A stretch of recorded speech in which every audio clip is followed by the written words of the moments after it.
Hi, I'm Mehul Harry with DevExpress. In this video, you're going to see how to hook up our MVC GridView to a very large database. Now, say you have a database that has hundreds of thousands of records or more. Well, we've provided a way using our server mode technology so that you can bind the MVC GridView using Link. And in the screencast, I'm going to walk you through the demo that we have online at mvc.devexpress and show you step by step how to recreate it and use it in your own scenario. So let's check it out. First thing we're going to do is I'm going to show you how to set up the DevExpress MVC GridView for a large database.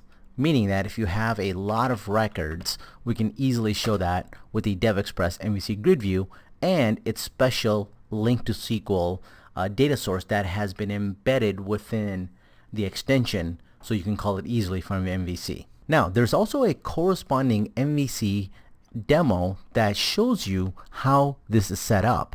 Now, to find it, simply go to mvc.devexpress.com.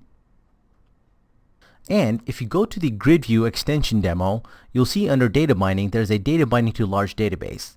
Now, this will show you how to data bind to a very large database. And here, you can see that we've got a grid that's hooked up to a 300,000 record database. Now, you can easily do sorting, and I can also do filtering and groupings. For example, if I did grouping by from, it takes literally less than a second and I'm still hooked up to all my records. Now, if you wanted to see the code behind for this, you can simply click on the code tab up here, and you'll find that there's the items for the controller, items for the view, and items for the actual partial page. Now, I'll explain that in just a little bit. Now, a lot of times this can be confusing as to what you really need. So for example, in this demo, in the view, what I really only need to do is call this partial, and the rest of the code you don't really need because this stuff here pertains to the timing that you see on the actual code. So on this demo here, we're measuring how long each of the operations took. So what I'm going to do in the second half of this screencast, I'm going to explain what is necessary in the online DevExpress MVC large database demo. Now, you might be wondering, is it really that simple to set up an MVC DevExpress for a large database? It is pretty simple, and we have 4 major steps to cover. So what we're going to first start off with is going to create a new DevExpress MVC project. Now, this is made fairly simple with the new templates that we've provided for the MVC projects. Now, we're also going to need to add a link to SQL model. And then we're going to need to define our MVC GridView. So this is mainly in terms of how it is set up with a partial page and so forth. And I'll explain that in just a little bit. And then finally, we're going to need to do the data bind and make one call to the render method. So let's get started. Now, the first thing I want to do is create a new DevExpress based MVC project. And I'll do that by clicking File, New Project. And this will bring up the different templates I have installed. So I'm going to use Visual C#, and if I go under the web category, at the very bottom, you'll see the DevExpress ASP.MVC to Web Application Project template. Now, we also have one for Visual Basic. For this demo, I'm going to use C#. Now, I'm just going to give it a name like DX Large DB Demo 1. I'll hit Enter. I'll let it create a unit test project as well. Now, what this will do is it will create a new MVC project that's very similar to the Microsoft ASP.NET project template. However, it adds all the references that we need to use the DevExpress MVC extensions. Now, the first thing I want to do is just run this project to make sure everything compiles. Now here we have our blank ASP.MVC site that's ready for us to throw a DevExpress MVC extensions on it. And here on the home index page, I'm going to remove this text and header and simply put in a grid view that data binds to a very large data set. So let's find a large database. Now on my local SQL Server Express databases, I have a database here called Server Mode Grid Projects that contains this table called Server-Side Grid Test. Now let's just see how big this table is. I'll find that it has 500,000 records or 500,000 records, and that's plenty for this demo. Now let's just quickly review the steps that we've covered so far and what our next step is. So we've created the new MVC project. We're going to add a link to SQL model now. So to do that, I'm going to go and add it to the models folder here. So I'm going to right click, I'm going to click add and select new item. And if we go into the data category, we'll see the link to SQL classes. Now I can call this anything that I want. You probably want to make it contextual and based on the actual database. So I know that my table is called server-side grid test, and I'll just use the same name. So I'll call it server-side grid test, and I'll click OK. And this will actually launch the Visual Studio Link to SQL Designer. Now here I can drag and drop any of the entities that I want from my backend. So what I want to do here is I want to go to the Server Explorer, and if I don't have already a connection defined, then I can create one. So for example, I already have a connection to my server mode grid projects database. But if I didn't, I can right click on data connections and click on add connection, and now I can define, since I'm using a local SQL Express, I can put in .SQL Express and then select the server mode grid projects and make sure the connection exists, and then click OK. But since I've already done that here, I'll just simply use this connection. And if I expand it and go to tables, you'll see that I have the server-side grid test. So I'll select this entity, drag and drop it onto the designer, and now I have the table that I want to display that has 500,000 records in my backend as an entity in my link to SQL model. Now I'll save this, and I find that after updating or adding any entities to a link to SQL model, it's best to do a quick compilation. So I'm going to compile this and make sure everything's okay. Now let's go back to the home controller and start cleaning it up so that we can get it ready for our third step, which is to define the DevExpress MVC GridView. Now we knew that we wanted to put the MVC GridView inside of the default view, which is under Views, Home, and the Index page. Now I'm going to get rid of these two items, and I'll simply put a placeholder here for the DevExpress MVC GridView. Now the reason I put a placeholder there is because I want to explain what we're going to be using and why we're not putting the MVC GridView here directly. But first, let's make sure we've finished cleaning up this code. So because we got rid of that view data message, we're also going to get rid of passing this string to the view, and we're going to keep it very simple here. Now, the reason why we're not actually adding the grid view here directly is because the grid view uses a lot of callbacks. Now to do that properly in MVC, we're going to use what's called the MVC2 view user control. Now to do that, we're going to add it to our view here under Home. And I'll right click there, I'll select add and add a new item. And here, I'll go back to the web category and select MVC2 view user control. Now this is going to represent the large database sample. So I'm going to call this DB large demo partial because it represents a partial page. Now I've copied that into the clipboard because I'll be referencing this partial page a couple of other times. Now click add, and now we have a blank partial pager, and this is where we can start defining our DevExpress MVC GridView for the large database. So I'll just add a couple of spaces here. Now we have full IntelliSense here, so I can simply start typing HTML, call the DevExpress, and here you can see that I have access to all the different extensions. I'm going to select the grid view, and now I can call it settings, define things like its name property, and I'll simply call this GV data bind large. Now it's also important to set up the callback route values. This is what allows the grid view to find which controller and which action it should call when it needs to do a callback.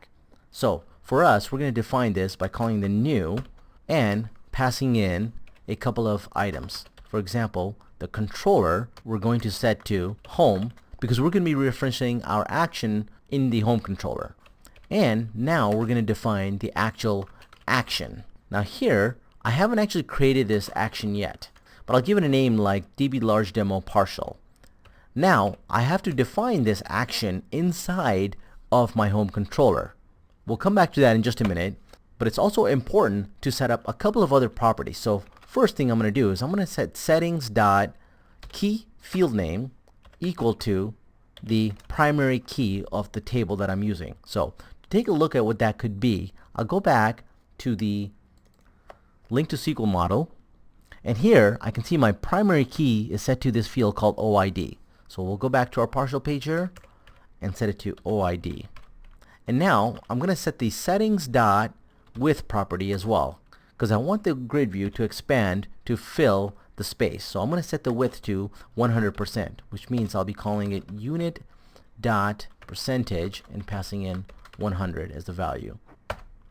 Now we'll close this and we'll call the bind method. Now here, if I had used the standard bind, I would simply be calling bind and passing in the model. But here we're going to be calling a different method, the bind to link method. And the bind to link method is overloaded a couple of times. So you can pass in the context name, the table name, and a selecting method. But we're going to use a simpler version which only takes two parameters, which is the context name and the table name. So to get the context name, we can simply look at our server-side grid test link to SQL model.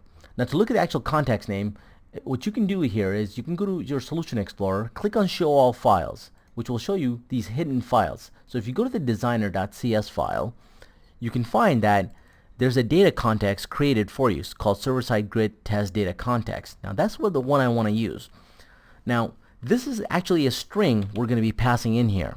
But what I find that it's easier to actually get that data context name by using the IntelliSense.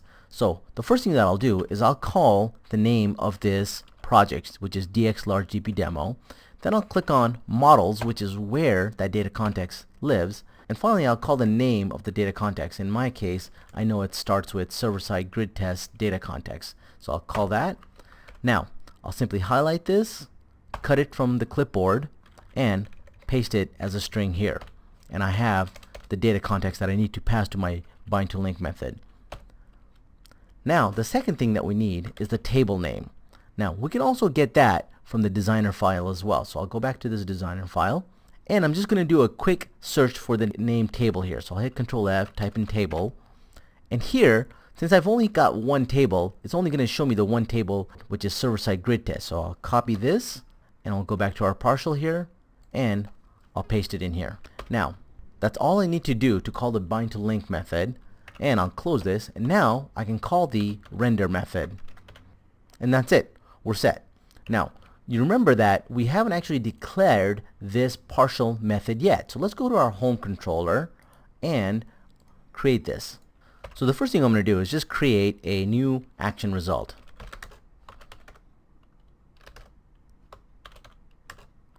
And I'll call it DB large demo partial, because that is what our grid view is expecting. Now here we're going to be returning a partial view. And this is because we're only calling the partial page. So here we can simply call the name of the partial view, which is DB large demo partial, and close the action result. Now as a final step, we want to go back to our index page. Now if you remember here, we just put a placeholder, but we don't actually have the call to the partial page. The first thing we're going to do is we're going to call the HTML.renderPartial, and we'll pass it the name of the partial page, which in our case is DB large demo partial. Now let's build this and take a look at it in action.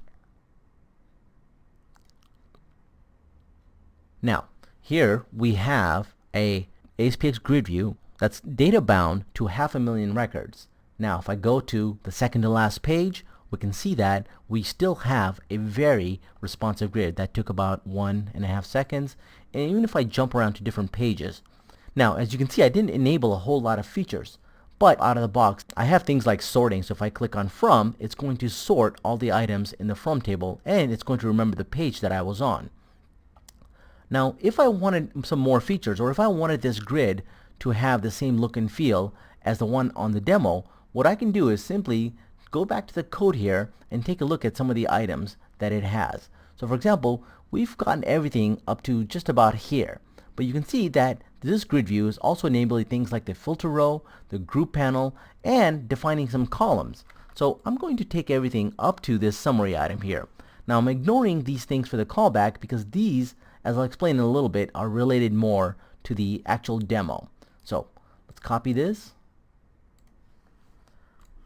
and go back to our partial page. And now since I pasted the code, I have things like the filter row enabled, the group panel, the footer, and as you can see, I have code here. So as soon as the grid view sees something like columns.add, internally it's going to turn off its auto generation of the columns and use the columns that we're defining here. So here you can see that I'm defining the same columns that I have in my server-side grid test. So I have the same fields: subject, from, sent, size, has attachment. And you want to be careful that you make sure that you're only adding columns that actually exist in your model. Now the reason that I've added these columns manually is because I wanted to define a couple of specific things. For example, I wanted to make sure that the sent was defined and displayed as a date format string that pertains to a date, and I set its auto filter condition to equals. And I've done the same thing for the size column. Now I've also enabled a checkbox for the has attachment, so it's going to display, since it's only a Boolean field, a checkbox. And I've also added a few summary items, 2 total summaries and 1 group summary. So when I group by, I'm going to show a count. Now let's take a look at this in action. Now we can see our grid view has a lot more features enabled. We've got filtering, we've got grouping, and as you can see, here's our 2 summary items that we've enabled. And if I group by, let's say from, I'll get a count of the grouped items as well. So that's the group summary item that we also enabled. And through it all, you can see that since we're using our server mode technology with our link data source, that we've gotten a very fast grid view to respond to 500,000 records. So for example, even if I search for all items that have an attachment, so I'll search for everything where the item is checked, it took literally less than a second, and we have a very fast and responsive grid. And that's it. Now, as I mentioned, we've covered that we create a new DevExpress MVC project, create your link to SQL model, and simply define the MVC grid view. And the key there to using a large database is to simply call the bind to link method versus the regular bind method. And finally, I did mention that I was going to explain the online DevExpress MVC large database demo. Now this demo is set up for demo purposes, meaning that because we have a lot of features to show off, we've created this website that allows you to easily go back, see the code behind for it, test its features, and so forth. However, if you were to look at the code, it may get a little confusing, so I'm going to tell you the important bits here. For example, we know out of this demo that we don't really care about showing that little performance indicator. Now if you do, you can take this code for yourself and copy it. But the important bit for the view is the render partial, which calls our data binding to large database partial page, which actually defines the grid view.